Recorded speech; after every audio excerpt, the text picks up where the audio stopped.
بسم اللہ الرحمن الرحیم۔ صحابہ میں سے ہے حضور صلی اللہ علیہ وسلم کا ارشاد کہ جس کا کھانا پینا حرام ہو اس کی دعا قبول نہیں ہوتی۔ نبی اکرم صلی اللہ علیہ وسلم کا ارشاد ہے کہ اللہ تعالی شانہ خود پاک ہیں اور پاک مال ہی قبول فرماتے ہیں۔ مسلمانوں کو اسی چیز کا حکم دیا جس کا اپنے رسولوں کو حکم فرمایا ہے۔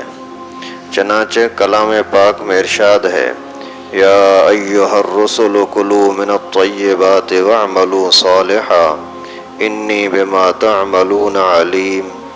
اے رسولو، پاک چیزوں کو کھاؤ اور نیک عمل کرو، میں تمہارے اعمال سے باخبر ہوں۔ دوسری جگہ ارشاد ہے یا ایھا الذین آمنوا کلوا من طیبات ما رزقناکم۔ اے ایمان والو، ہمارے دیے ہوئے پاک رزق میں سے کھاؤ۔ ابھی انبیاء کرام کو بھی وہی حکم تھا کہ کلوا من الطیبات، پاکیزہ چیزیں کھاؤ۔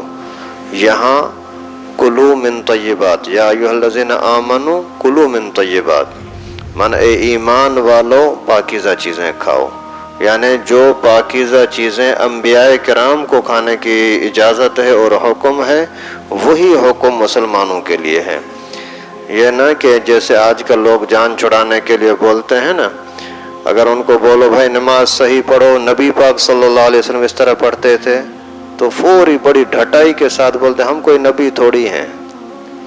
اگر ان کو بولو کہ بھائی آپ حلال کھاؤ، حرام سے بچو، مشتبہ چیزوں سے، مکروہ چیزوں سے بچو، پیغمبر کریم، صحابہ کرام، نیک لوگ تو ان سے بچتے ہیں، تو یہ جلدی سے بولتے ہیں یار ہم اسی درجے کے تھوڑی ہیں۔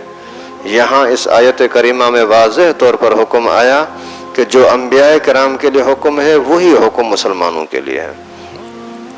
اس کے بعد حضور صلی اللہ علیہ وسلم نے ایک شخص کا ذکر فرمایا کہ لمبے لمبے سفر کرتا ہے اور مسافر کی دعا تو ویسے قبول ہوتی ہے، اور اس کے ساتھ ہی بکھرے بالوں والا ہے، غبار آلود کپڑوں والا ہے، یعنی پریشان حال ہے، اور وہ بندہ دونوں ہاتھ آسمان کی طرف پھیلا کر کہتا ہے اے اللہ اے اللہ اے اللہ، لیکن کھانا بھی اس کا حرام ہے، پینا بھی حرام ہے، لباس بھی حرام ہے، ہمیشہ حرام ہی کھایا، تو اس کی دعا کہاں قبول ہو سکتی ہے؟ فائدہ، لوگوں کو ہمیشہ سوچتے رہنا چاہیے کہ مسلمانوں کے دعائیں قبول کیوں نہیں ہوتی، لیکن حالات کا اندازہ اس حدیث شریف سے کیا جا سکتا ہے۔ اگرچہ اللہ جل جلالہ اپنے فضل سے کبھی کافر کی بھی دعا قبول فرما لیتے ہیں، چاہے کہ فاسق کی بھی قبول ہو ہی جائے گی، لیکن متقی کی دعا اصل چیز ہوتی ہے۔ اس لیے متقیوں سے دعا کی تمنا کی جاتی ہے کہ نیک لوگ ہمارے لیے بھی دعا کریں۔ جو لوگ چاہتے ہیں کہ ہماری دعائیں قبول ہوں، ان کو بہت ضروری ہے کہ حرام مال سے احتراز کریں، اپنے آپ کو بچائیں۔ اور ایسا کون ہے جو یہ چاہتا ہے کہ میری دعا قبول نہ ہو؟ ہر ایک یہی چاہتا ہے کہ میری دعا قبول ہو۔ اگر یہ چاہتے ہو نا تو پھر کھانے پر تھوڑی نظر رکھو، پینے پر تھوڑی نظر رکھو، لباس پر تھوڑی نظر رکھو کہ حلال ہے حرام ہے، چوری کا تو نہیں ہے، کہیں دھوکے کا ٹھگی کا تو نہیں ہے، جہاں جس آفس میں آپ کام کرتے ہو ان آفس والوں کے ساتھ دھوکہ تو نہیں کر رہے ہو، خیانت تو نہیں کر رہے ہو۔ اگر خیانت کر رہے ہو، جس کام کے لیے آپ کو آفس میں رکھا ہے، کسی مزدوری پہ دکان پہ رکھا ہے، وہ کام نہیں کرتے اور تنخواہ لیتے ہو، تو یہ حلال تو نہیں ہے، پھر برکت کہاں سے آئے گی؟ تو اگر آپ چاہتے ہو کہ آپ کی دعائیں قبول ہوں تو پھر اپنے حال پر تھوڑی نظر بھی رکھو۔ صرف انسان کھانے پینے کے لیے، سونے کے لیے اور گھر مکان بنانے کے لیے پیدا نہیں ہوا، اللہ کی رضا کے لیے پیدا ہوا ہے کہ اپنی زندگی میں ایسے اعمال کرے کہ اللہ جل جلالہ راضی ہو جائے۔ فضائل قرآن میں سے ہے عن ابی سعید الخدری رضی اللہ تعالیٰ عنہ قال جلست فی عصابۃ من ضعفاء المہاجرین وإن بعضهم ليستتر ببعض من العراء وقارئ يقرأ علينا إذ جاء رسول الله صلى الله عليه وسلم فقام علينا فلما قام رسول الله صلى الله عليه وسلم سكت القارئ وسلم ثم قال ما كنتم تصنعون قلنا نستمع إلى كتاب الله تعالى قال الحمد لله الذي جعل من أمتي من أمرت أن أصبر نفسي معهم فجلس وسطنا ليعدل بنفسه فينا ثم قال بيده هكذا فتحلقوا وبرزت وجوههم له قال أبشروا يا معشر سعاليك المهاجرين بالنور التام يوم القيامة تدخلون الجنة قبل أغنياء الناس بنصف يوم وذلك 500 سنة أو كما قال النبي صلی اللہ علیہ وسلم۔ حضرت ابو سعید خدری رضی اللہ تعالیٰ عنہ فرماتے ہیں کہ میں ضعفائے مہاجرین کی جماعت میں ایک مرتبہ بیٹھا ہوا تھا۔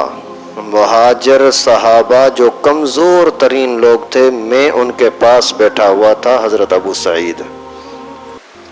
ان لوگوں کے پاس کپڑا بھی اتنا نہ تھا کہ جس سے پورا بدن ڈھانپ لیں، اتنے غریب تھے۔ اللہ، بعض لوگ بعض کی اوٹ کرتے تھے، یعنی جسم کھلا ہوا ہے نا، سامنے والے کو تھوڑا کپڑا ہے تو یہ پیچھے چھپ جاتا تاکہ میرے جسم پر کسی کی نظر نہ پڑے۔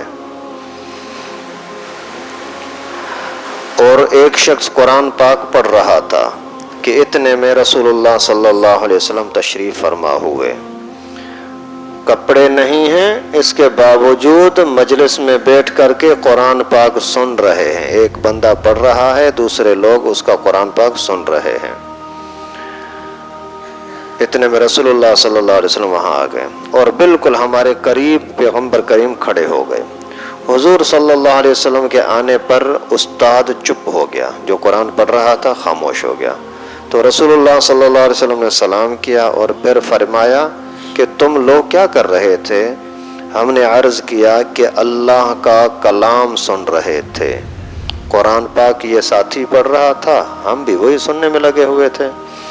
رسول اللہ صلی اللہ علیہ وسلم نے فرمایا کہ سب تعریفیں اس اللہ کے لیے ہیں جس نے میری امت میں ایسے لوگ پیدا فرمائے ہیں کہ مجھے ان میں ٹھہرنے کا، ان کے پاس جانے کا حکم کیا گیا۔ بات کو سمجھیں بھائی، ایک شاگرد ہے، ایک مدرسے کا طالب علم ہے، وہ قرآن پاک پڑھ رہا ہے، دوسرے ساتھی، دوسرے صحابہ وہ قرآن پاک سن رہے ہیں۔ پیغمبر کریم صلی اللہ علیہ وسلم اپنے کام سے کہیں اپنی جگہ پر تشریف فرما ہے، وہاں اللہ رب العالمین نے وحی نازل فرمائی کہ اے میرے نبی اس جگہ پر جاؤ، میرے بندے قرآن پاک پڑھ رہے ہیں، سن رہے ہیں، وہاں جا کر کے آپ بیٹھ جائیں۔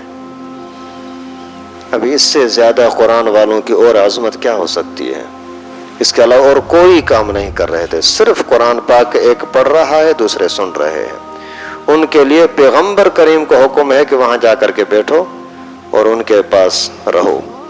تو ہم بھی کوشش کریں کہ قرآن والوں کے ساتھ جڑنے کی کوشش کریں، ان کے پیچھے لگیں، ان کو ڈھونڈیں، کہاں قرآن پاک ملے گا، کہاں قرآن والے ملیں گے۔ اس کے بعد رسول اللہ صلی اللہ علیہ وسلم ہمارے بیچ میں بیٹھ گئے تاکہ سب کے برابر رہیں۔ یہ نہیں کہ میں استاد آگے ہوں، ابھی آپ آگے چلے جاؤ، میں ادھر بیٹھوں گا، نہیں، پیغمبر کریم صلی اللہ علیہ وسلم ان کے ساتھ ہی بیٹھ گئے۔ اور حضرت ابو سعید خدری فرماتے ہیں کہ اسی لیے بیچ میں بیٹھ گئے تاکہ ہمارے برابر رہیں، کسی کے قریب کسی سے دور نہ ہوں۔ اس کے بعد سب کو ہلکا کر کے بیٹھنے کا حکم فرمایا، آ جاؤ۔ ابھی جو مقصد تھا بیچ میں بیٹھ گئے، کسی کو آگے پیچھے نہیں کیا، ابھی فرمایا کہ سارے میرے سامنے آ جاؤ، یعنی ہلکا بنا کر کے میرے سامنے بیٹھ جاؤ، جیسے یہ بیٹھے ہیں الحمدللہ، یہی ہلکا ہے نا، ترتیب کے ساتھ بیٹھ گئے۔ اور پھر حکم فرمایا کہ سارے ہلکا بنا کر کے بیٹھ جاؤ۔ سب رسول اللہ صلی اللہ علیہ وسلم کی طرف منہ کر کے بیٹھ گئے۔ تو رسول اللہ صلی اللہ علیہ وسلم نے ارشاد فرمایا کہ اے فقراء، اے مہاجرین میں سے، اے ہجرت کرنے والوں میں سے کمزور لوگوں، تمہیں مبارک ہو، قیامت کے دن نور کامل کی تمہیں خوشخبری ہو، اور اس بات کی مبارک ہو کہ تم غنی اور امیر لوگوں سے آدھا دن پہلے جنت میں داخل ہو جاؤ گے۔ یہ کیا خوشی کا منظر ہوگا۔ یہاں ان بیچاروں کی غریبی اور کمزوری اتنی ہے کہ اپنا جسم نہیں ڈھانپ سکتے اور چھپ کے بیٹھ رہے ہیں کہ میرے جسم پر کسی کی نظر نہ پڑے، اور ان کے لیے اعلان کیا ہو رہا ہے کہ تم جنت کے حقدار ہو۔ اور کس کی زبان مبارک سے اعلان ہو رہا ہے؟ رسول اللہ صلی اللہ علیہ وسلم کی زبان مبارک سے۔ اور کیا خوشخبری مل رہی ہے کہ جنت میں تو جاؤ گے، لیکن جو لوگ دنیا میں بڑے سمجھے جاتے ہیں نا، اچھے کپڑے پہننے والے، اچھے بنگلے بنانے والے، ان سے 500 سال پہلے تم جنت میں جاؤ گے۔ دنیا میں زندگی گزاری ہے 50 سال، 60 سال، 70 سال، لیکن تمہاری غریبی کی وجہ سے، تمہاری کمزوری اور محتاجی کی وجہ سے، دنیا کی چیزیں کھانے پینے کی طاقت وسعت نہ ہونے کی وجہ سے جو تم نے صبر کیا نا، قرآن پاک کے ساتھ جڑے رہے نا، اس کا صلہ تمہیں یہ ملے گا کہ آدھا دن پہلے تم جنت میں جاؤ گے۔ اور اللہ کے نبی نے فرمایا یہ آدھا دن 500 سال کے برابر ہوگا۔ تو غریبی کو عیب نہ سمجھو، کمزوری کو، مسکینی کو عیب نہ سمجھو، اللہ کی نعمت سمجھو۔ بس یہ دیکھو کہ اللہ راضی ہے نا، بس اللہ کو راضی کرنے والے کام کرنے ہیں۔ پیغمبر کریم صلی اللہ علیہ وسلم کتنے بھی مشکل مراحل کے اندر آتے تھے، یہاں خود یا کوئی صحابی اگر پوچھتا تو پیغمبر کریم ان کو یہ دعا نہیں سکھاتے کہ پیسہ کماؤ، پیسے کی دعا کرو۔ صحابہ کرام بیچارے کٹ رہے ہیں، مارا جا رہا ہے، خون بہ رہا ہے، اس عالم کے اندر بھی کوئی صحابی اگر پیغمبر کریم صلی اللہ علیہ وسلم کو دعا کے لیے کہتا تو اللہ کے نبی اس کی مغفرت کی دعا کرتے تھے۔ یہ نہ کہ اللہ اس کو تو پیسہ دے دے، اس کو گھر مکان بڑا دے دے، نہیں، 2-4 شادیاں کر دے، نہیں، جنت دے دے، بخشش کر دے۔ تو یہ بہت بڑا اللہ کا انعام ہے کہ اللہ تعالی ہم سے راضی ہو، اور اللہ رب العالمین یعنی گناہوں کو معاف کر دے، جنت کا حقدار بنا دے۔ فضائل نماز میں سے ہے، حضرت ابن عمر رضی اللہ تعالیٰ عنہ سے روایت ہے، ان رسول اللہ صلی اللہ علیہ وسلم قال صلاة الجماعت افضل من صلاة الفض ب27 درجہ، کہ اللہ کے نبی صلی اللہ علیہ وسلم فرماتے ہیں کہ جماعت کی نماز اکیلے کی نماز سے 27 درجہ زیادہ ہوتی ہے۔ ایک بندہ اگر اکیلا نماز پڑھ رہا ہے، بھلے مسجد میں پڑھے، لیکن وہ سمجھو کہ ایک تو گناہگار بھی ہوگا کہ جماعت کو چھوڑا، اور دوسرا یہ کہ اتنا ثواب کے اندر محروم ہو جائے گا، کمی ہو جائے گی کہ 27 گنا ثواب ملنا تھا، لیکن اس کی لاپرواہی کی وجہ سے اس سے محروم ہو گیا۔ اس وجہ سے جماعت کا ہر حال میں اپنے آپ کو پابند بناؤ۔ فجر کی نماز میں لوگوں کا کم ہونا یا رات کی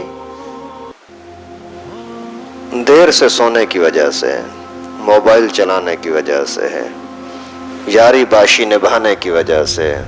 بے شک یاری رکھو، دوستی رکھو، اچھے لوگوں سے رکھنا کوئی منع نہیں ہے، لیکن یہ دوستی کس کام کی جو آپ کو جہنمی بنائے؟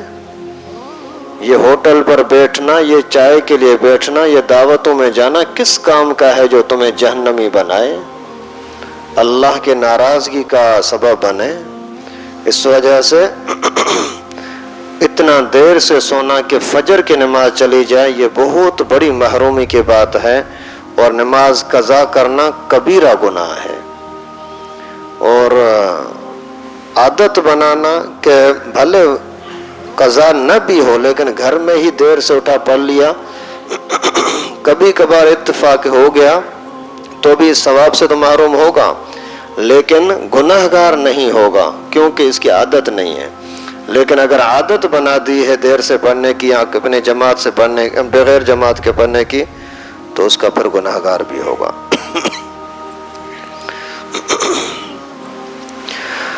فضائل ذکر میں سے ہے، حضرت معاذ بن جبل رضی اللہ تعالیٰ عنہ سے روایت ہے، قال قال رسول اللہ صلی اللہ علیہ وسلم ليس يتحسر أهل الجنة إلا على ساعة مرت بهم لم يذكروا الله تعالى فيها.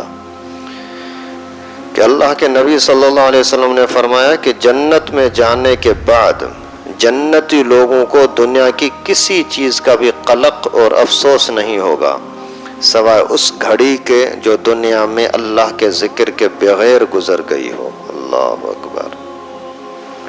آپ اندازہ تو کریں، آپ جنت میں چلے گئے ہو، جنت میں پہنچنا دنیا کے سارے غم درد ختم ہو جاتے ہیں، لیکن اس کے باوجود اگر جنت کے اندر کوئی افسوس ہوگا تو یہ افسوس ہوگا کہ فلاں ٹائم پر میں نے جو وقت گزارا تھا نا، اس وقت کے اندر میں نے ذکر نہیں کیا تھا. اللہ، ہم دعوت میں بیٹھتے ہیں، ذکر کی پرواہ نہیں، کہیں کس کے پاس آنا جانا ہے، ذکر کی پرواہ نہیں. تو کہیں بھی کسی بھی کام سے، ابھی اگر کسی کمرے میں چلے گئے وہاں کوئی دعا پڑھ لو، اللہ اللہ کر لو. دوستوں کی کسی مجلس میں آ گئے، ایک سیکنڈ کے لیے اللہ کر دو تو اس مجلس میں اللہ کا ذکر ہو گیا نا. تو جہاں کہیں بھی جاؤ، ایک سیکنڈ کے لیے، ایک منٹ کے لیے اللہ کا ذکر ضرور کیا کرو، تو انشاءاللہ قیامت کے دن آپ کو حسرت نہیں ہوگی. اللہ تعالیٰ سے دعا ہے کہ اللہ پاک ہم سب کو عمل کرنے کی توفیق نصیب فرمائے. جو کچھ ہم نے سنا، پڑھا، سنایا اپنی بارگاہ میں قبول فرمائے. وآخر دعوانا لائک کرے ہماری ویڈیو کو، سبسکرائب کرے اور ساتھ میں بیل آئیکن کو دبانا نہ بھولے.